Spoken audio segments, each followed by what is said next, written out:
Hello friends, good morning all of you. आज मैं workshop calculation की नई सीरीज चालू करने वाला हूं, जिसमें मैं पहला सेट कराऊंगा और जो कि 2016 में आया हुआ एग्ज़ाम पेपर है, जो कि सेकंड सेमेस्टर के पेपर सेकंड में मॉर्निंग सेशन में आया हुआ है। ठीक है, इससे के पहले मैंने एम्प्लॉयबिलिटी स्किल की नई सीरीज चालू मैंने करी थी, जो कि इसमें 10 सेट मैंने करवाए हैं। जिन भी बच्चों को रिक्वायर्ड हो वो मेरे वीडियो के प्लेलिस्ट में जाकर देख सकता है। ओके, अब हम बात करते हैं यहाँ पर अपने वर्कशॉप कैलकुलेशन के सेट नंबर फर्स्ट के फर्स्ट क्वेश्चन के बारे में। देखिए, मैं हर एक क्वेश्चन में एक अलग अलग स्लाइड में मैंने क्वेश्चन को लिख रखा हुआ है, ताकि कोई भी कंफ्यूजन ना हो, क्योंकि उसको सॉल्व भी मुझे करना होगा यहाँ पर, तो मैं सॉल्व करूँगा। चलिए अब हम बात करते हैं क्वेश्चन नंबर फर्स्ट के बारे में। ओके, तो ये फर्स्ट में क्या कह रहा है, add the expression 3x + 3y bracket close 5x - 4z 9z - 3y। ठीक है, अब इसको हम क्या करना है, हमको सिर्फ ऐड करना है। So simple, 3x + 3y + 5x - 4z + 9z - 3y। Okay, 3y cancel हो जाएगा। ओके, ये 5x और 3x ऐड हो जाएगा और 4z और 9z ऐड हो जाएगा, तो 5x और 3x कितना हो जाएगा आपका 8x हो जाएगा।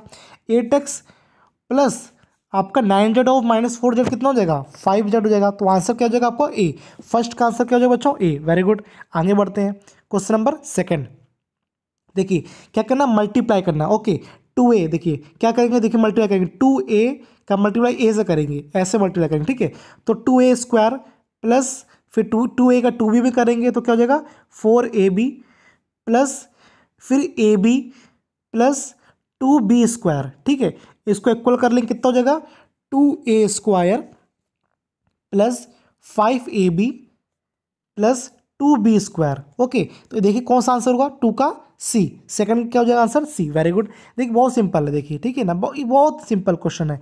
अब देखिए कैसे इसको कैसे सॉल्व करते हैं क्वेश्चन नंबर थर्ड को।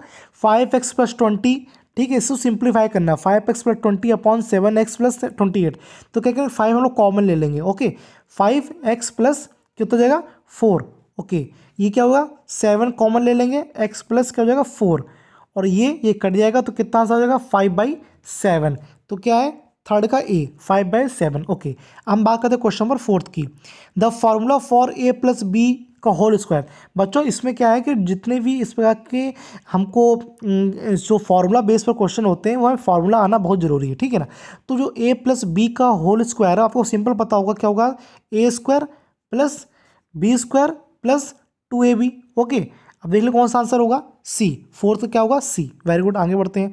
फिफ्थ का बात करते हैं हम लोग। देखिए बहुत सिंपल क्वेश्चन है, डरना एक भी नहीं है। देखिए ठीक है ना, हमें पूरा पेपर सॉल्व करना है, तो हमको एक माइंडसेट होगा कि क्वेश्चन पेपर किस प्रकार से आता है। देखिए माइंडसेट यदि आपका हो गया ना, तो आपको कोई भी हरा नहीं सकता है। ठीक है, हम कई बार आपसे बताया है, जो जब भी मैं एम्प्लॉयबिलिटी स्किल्स की मैंने बात करी थी, तो मैंने वहाँ पे आपको बताता था कि डरना नहीं है, आपको बस पेपर को सॉल्व करना है। ठीक है, लाइन टू लाइन आप 1 बाय 1 सॉल्व करते जाएंगे, आपको हर चीज़ ईजी लगेगी। ओके, अब हम बात करते हैं क्वेश्चन नंबर फिफ्थ के बारे में। देखिए क्या है, x + y = 18, और इसमें x और y के मान निकालने हैं।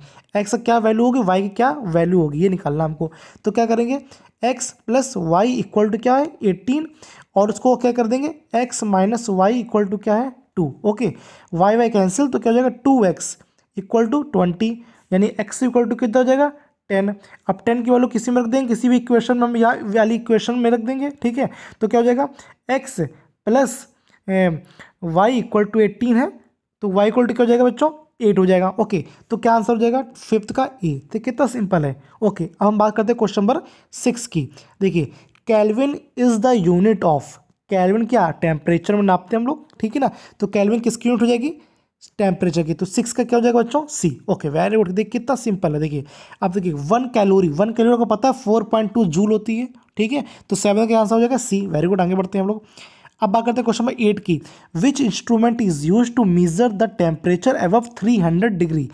300 डिग्री के ऊपर जैसे भी हम लोग टेम्परेचर को मेजर करते हैं, वो हमारा क्या होता है, पैरोमीटर। क्या होता है हमारा, पैरोमीटर। तो 8th का जो आंसर क्या हो जाएगा डी। Very good. देखिए बच्चों, मेरे वीडियोस को पूरा फुल देखिए और लाइक और शेयर और सब्सक्राइब करना ना भूलिए, क्योंकि ये मेरी नई सीरीज है। जितनी ज़्यादा से ज़्यादा शेयर होगी तो उतनी ज़्यादा बच्चों तक पहुँचेगी, और मेरा जो एम है कि बच्चों तक पहुँचाना इस वीडियो को।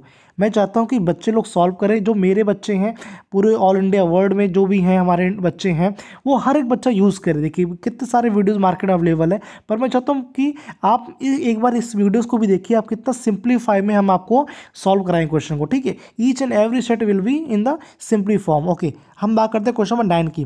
Transmission of the heat energy by contact is known as. ठीक है ना, तो इसका आंसर क्या होगा? कंडक्शन। देखिए कंडक्शन बता देता हूँ। एक मान लीजिए कि ये क्या है, एक आपकी रॉड है, ठीक है ना। तो इसमें मान लीजिए कुछ हीट है, तो हीट क्या होगी, ऐसे से फ्लो करेगी, ठीक है ना, ऐसे से फ्लो करेगी।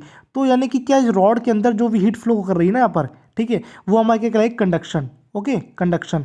अब जब रॉड से बाहर की ओर जब एयर में जाएगी, वो क्या कहलाएगा हमें? कन्वेक्शन। क्या कहलाती है? कन्वेक्शन। ठीक है ना। तो इस प्रकार की जो भी एयर कांटेक्ट हो जाएगा वो क्या हो जाएगा? कन्वेक्शन। जब भी कोई मेटल टू मेटल कांटेक्ट होगा वो क्या होगा? कंडक्शन। ठीक है ना। चलिए अब बात करते हैं क्वेश्चन नंबर 10 की। Very good. Boiling point of water boiling point of water in rumour scale is. जो र्यूमर स्केल होता है, तो जो बॉइलिंग पॉइंट का जो वाटर होता है, यानी वाटर का जो बॉइलिंग पॉइंट है वो कितना होगा? 80 आर। क्या होगा? 80 आर। ओके, चलिए अब बात करते हैं क्वेश्चन नंबर 11 की। If the circumference of a circle is 44 centimetre, find the area. ठीक है ना। अब देखिए कितना अच्छा क्वेश्चन है। यदि सर्कमफ्रेंस आप समझते कितना होता है? सी इक्वल टू मान लीजिए कितना होता है? 2 पाई आर। कितना होता है? 2 पाई आर होता है। तो सर्कमफ्रेंस कितना? 44 है। मान लीजिए 44 ये है और 2 पाई आर। ठीक है ना। तो अब देखना क्या करना है, हमको पाई की वैल्यू निकालनी है इसमें। हमको पाई की वैल्यू निकालने, तो हमको पता है पाई की वैल्यू कितनी होगी हमारी? 22/7 यहाँ पर दिया हुआ है। और यदि एरिया की बात करते हैं, हमें एरिया निकालना, तो एरिया क्या होता है? पाई आर स्क्वायर होता है। ओके, यानी कि क्या करें हम लोग, यहाँ पर किसी एक की वैल्यू निकाल लें हम लोग, यानी हम लोग वैल्यू निकाल लें। यहाँ पर हम लोग क्या निकाल लें? इसकी वैल्यू, पाई की वैल्यू निकाल लें। तो पाई की वैल्यू निकालें कितना होगा? 22/r इक्वल टू क्या होगा? पाई हो जाएगा। अब पाई की वैल्यू यहाँ पर रख दीजिए आप। ठीक है ना, पाई की वैल्यू यहाँ पर रख दीजिए। तो देख क्या रखेंगे? 22/r रखेंगे। ठीक है, क्या रखेंगे? रख दीजिए यहाँ पर। तो यहाँ निकालता हूँ, बताता हूँ क्या होता है। एरिया क्या होता है बच्चों? पाई आर स्क्वायर होता है। क्या होता है? पाई आर स्क्वायर। ठीक है ना। पाई की वैल्यू कितनी की थी? 22/r। ठीक है, आर पहले ही आर स्क्वायर है ही है। ठीक है, आर काट दीजिए तो कितना हो जाएगा? 22r हो जाएगा। ठीक है, पर इस आर से तो फंस जाएगा, तो हम लोग क्या करें? ऐसा ना करें, हम लोग उसमें आर के वैल्यू निकालते हैं। तो थोड़ा इसमें मैंने टफ बना दिया इसको, सॉरी। ठीक है ना। हम लोग क्या करते हैं, हम लोग क्या करते हैं हम लोग? आर इक्वल टू कितना है यहाँ पर? वेट आर इक्वल टू क्या होगा आपका? 44/2 पाई हो जाएगा। ठीक है ना। हम आर की वैल्यू निकाल लेते हैं, क्यों होता है इसको टिपिकल बना रहे हैं। तो आर की वैल्यू इतनी हो गई। अब हमें क्या होता है पता है? ये कितना होता है? पाई आर स्क्वायर होता है। ठीक है ना। जब आर की वैल्यू पता है, पाई की वैल्यू पता है हमको, तो निकाल लेंगे कितना हो जाएगा हमारा? हो जाएगा तो पाई की वैल्यू कितनी? 22/7। ओके, और इंटू आर पता ही हमारा 42 तो ये कितना? 22 हो जाएगा। ठीक है, 22/पाई हो जाएगा। तो ऐसे करके निकालेंगे, तो जो वैल्यू रख दी इसको, तो कितना जाएगा? 1154 आंसर हो जाएगा इसका। ठीक है, 11 कितना हो जाएगा? सी। ठीक है ना। चलिए हम बात करते हैं क्वेश्चन नंबर 12 की। Find the area of A right angle triangle with a base of 20 and height of 8। ठीक है ना। बेस ऑफ 20, बेस कितना होगा? 20 और हाइट कितना होगा? 8। ठीक है ना। हमें राइट एंगल निकालना है। ठीक है ना। तो क्या होगा? इसका फॉर्मूला क्या होता है? 1/2 AB। ठीक है ना। तो क्या हो जाएगा? 1/2 ए कितना है? 20 और ए कितना हो जाएगा? 8। ठीक है ना। तो क्या हो जाएगा? 20/10, तो क्या हो जाएगा? 10 × 8 80 इक्वल टू कितना हो जाएगा? 80। Very good. तो इसका आंसर क्या हो जाएगा? 80 12 का। ठीक है ना। हम बात करते हैं क्वेश्चन नंबर 13 की। तो calculate the volume of cuboid box whose length is 10 metre and breadth is 12 metre and height is 5 metre. आपको पता है क्यूबॉइड कैसे होता है? इस प्रकार से होता है। ठीक है ना, इस प्रकार से बना होता है। ठीक है ना। तो क्या लेंथ क्या है? 10 है, विड्थ क्या है? 12 है, और हाइट कितनी है? 5 है। हमें क्या निकालना है? इसका वॉल्यूम निकालना है। तो वॉल्यूम क्या होगा? LBH। ठीक है ना। तो L कितना है आपका? 10 12 × 5। ठीक है, अभी कितना आंसर हो जाएगा हमारा? हो जाएगा 600। Okay, 600 metre cube. ठीक है, इसका आंसर कितना बच्चों हो जाएगा 13 का डी। देखिए बहुत प्यार से करना है, देखिए थोड़ा उलझेंगे तो टाइम लग जाएगा, ठीक है ना।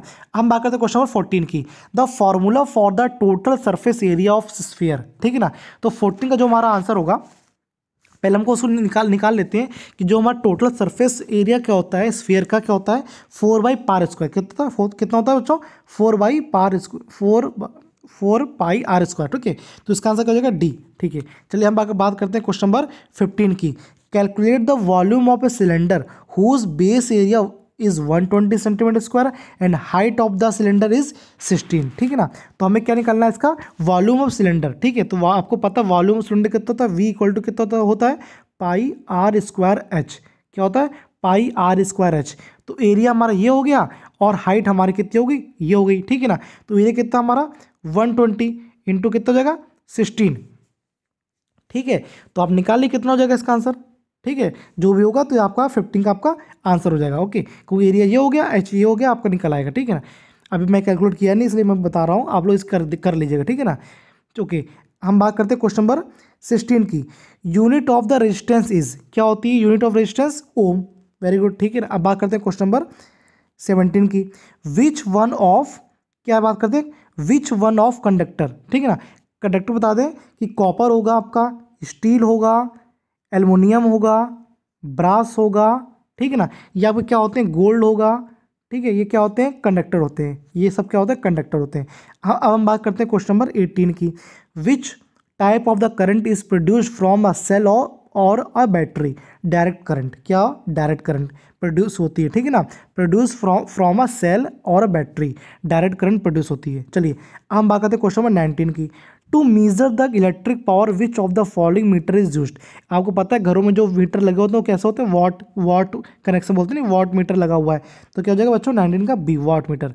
हम बात करते हैं क्वेश्चन नंबर 20 की, in a parallel connection circuit the voltage across each resistances, each resistances क्या होगा सेम होगा, क्या होगा बच्चों सेम होगा जब पैरेलल कनेक्शन होता है, ठीक है ना।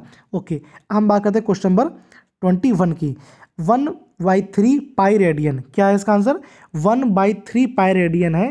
तो इसको कैसे सॉल्व करेंगे बच्चों बताइए, आप लोगों को पता होगा, मैं बता देता हूँ। जो पाई रेडियन होता है क्या होता है बच्चों, पाई रेडियन होता है, पाई रेडियन होता है वो इक्वल टू कितना होता है 180 होता है।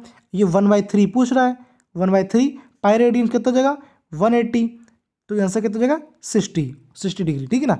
21 कितना आंसर हो जाएगा डी, वेरी गुड। आगे बढ़ते हैं 22 की, कॉस थीटा इक्वल टू क्या दे रहा है 1/√2, ठीक है। तो कॉस 30 सॉरी हमको पता भी नहीं क्या होता है, तुम्हारा ये कि इसका आंसर कितना होता है 45 होता है, क्या होता है 45, ठीक है ना। तो जो 45 होता है तो tan थीटा वैल्यू कितनी हो जाएगी बच्चों 1 हो जाएगी, क्या हो जाएगी 1, ओके। ये 45 की वैल्यू है, ठीक है ना ये, ओके। चलिए हम बात करते हैं क्वेश्चन नंबर 23 की, find the value of sin 30। आपको पता है sin 30 वैल्यू कितनी होती है 1/2, कितनी होती है 1/2, वेरी गुड। चलिए हम बात करते हैं क्वेश्चन नंबर 24 की, an example of second order liver is, second order liver का एग्जाम्पल क्या होगा व्हील बैरो, क्या होगा इसका आंसर व्हील बैरो। जैसे आप लोगों ने देखा होगा नेल कटर होता है, वो भी सेकंड ऑर्डर लीवर का आंसर होता है, ठीक है ना। जैसे आपने सुना होगा बॉटल ओपनर होते हैं, जैसे नहीं जो पेप्सी बॉटल होते हैं वो बॉटल ओपनर होते हैं, बॉटल ओपनर होते हैं, वो भी क्या होते हैं आपके सेकंड ऑर्डर लीवर होते हैं, ठीक है ना। आपने देखा होगा स्टेपलर, स्टेपलर भी क्या होते हैं सेकंड ऑर्डर लीवर होते हैं। तो ये क्वेश्चन आ सकता है, मैंने कि आज व्हील बैरो पूछा है, कल के दिन कुछ और भी आ सकता है, ठीक है ना। चलिए अब बात करते हैं क्वेश्चन नंबर 25 की, this is my last question of set number 1। ये हमारे वर्कशॉप कैलकुलेशन का सेट नंबर 1 है, उसका लास्ट क्वेश्चन है 25 number. The ratio between the load and effort, ये बहुत इंपॉर्टेंट क्वेश्चन है। The ratio between the load and effort is called the mechanical advantage. Load and effort का क्या answer होता है मैकेनिकल एडवांटेज, ठीक है ना। ये हमारा फॉर्मूला होता है, ठीक है। तो बच्चों ये हमारी जो वर्कशॉप कैलकुलेशन की सीरीज जो मैंने स्टार्ट कर दी है, इसका सेट नंबर 1 है। ऐसे में रोज कंटिन्यूस कई सारे मैं सेट लेके आऊँगा, इसमें आप क्वेश्चन लगाएंगे तो आपको आपके अंदर खुद एक कॉन्फिडेंस बिल्डअप होगा। तब तक के लिए कल तक के लिए एक आपके लिए मैं एक नेक्स्ट वीडियो प्रिपेयर करूँगा।